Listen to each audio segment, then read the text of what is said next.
अस्सलाम वालेकुम व्यूअर्स, आज मैं आपके लिए चॉकलेट आइसक्रीम की रेसिपी लाई हूँ जो कि बहुत ही यमी, बहुत ही क्रीमी आइसक्रीम बनती है। ये आइसक्रीम हम विदाउट मशीन के बनाएंगे और बहुत ही चीप प्राइस में आप आसानी के साथ आप घर पे भी ये रेसिपी बना सकते हैं। तो चलें बनाना शुरू करते हैं। अब आप एक पैन ले लें और उसमें दूध शामिल कर दें। यहाँ पे मैंने 1 कप दूध लिया है। 1/4 कप आप इसमें मिल्क पाउडर शामिल करें। 1 टेबलस्पून कॉर्नफ्लोर और 3 टेबलस्पून आप इसमें कोको पाउडर शामिल कर दें। कोको पाउडर को अगर आप छान लेते हैं तो ये बहुत आसानी के साथ दूध में मिक्स हो जाता है। इसके बाद हम इस पैन को चूल्हे पे रख के मीडियम आंच पे इस बैटर को पका लेंगे। जब 2 से 3 मिनट हो जाएं तो फिर आप इसमें चीनी शामिल कर दें। मैंने यहाँ पे 6 टेबलस्पून चीनी शामिल की है। हमें ये बैटर जो है बिल्कुल पुडिंग की तरह चाहिए, कस्टर्ड की तरह। हमें ये गाढ़ा बैटर चाहिए।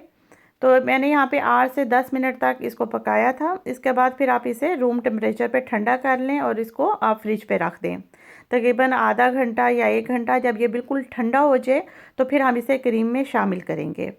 अब आप एक अलग बाउल ले लें और इसमें आप व्हिप्ड क्रीम शामिल करें। इसे आप डबल क्रीम भी कह सकते हैं। इसको मैंने आधे घंटे के लिए फ्रिज में रख दिया था, फ्रीज़र में। उसके बाद फिर हम इसे किसी एग बीटर या हैंड मिक्सर के साथ अच्छे से बीट कर लेंगे। हमें ये बिल्कुल फ्लफ़ी सा और इस तरह हमें ये क्रीम चाहिए कि अगर आप इस बाउल को उल्टा करें तो ये क्रीम जो है वो नीचे ना गिरे। तो ये इसकी एक मेन निशानी है। तो ये आप देख सकते हैं, हमें बिल्कुल ऐसा ही ये चाहिए। इसके बाद जो हमने ठंडा किया हुआ कस्टर्ड था वो बीच में शामिल कर देंगे। इसको भी हम 1 मिनट तक इस क्रीम में अच्छे से मिक्स करेंगे और इसको फिर हम किसी एयर टाइट डिब्बे में अच्छे से पैक कर देंगे। ख्याल रखें कि आप कोई भी बॉक्स या डिब्बा, जो भी आप बर्तन लें, वो एयर टाइट लें, उसको अच्छे से पैक करें। आप अक्सर कहते हैं कि हमने आइसक्रीम बनाई लेकिन हमारी वो शीशे की तरह आइसक्रीम बनती है, ऊपर शीशा बन जाता है। तो वो इसी वजह से बनता है कि आप उसको अच्छे से कवर नहीं करते हैं। आप कोई एयर टाइट डिब्बा लें, उसको आप सारा ये बैटर बीच में डालें, ऊपर आप उस पर प्लास्टिक शीट्स या एलुमिनियम का कोई भी पेपर आप ऊपर रख के उसको आप डिब्बे को अच्छे से बंद करें और फिर इसे 6 से 7 घंटे के लिए फ्रीज़र पे रख दें।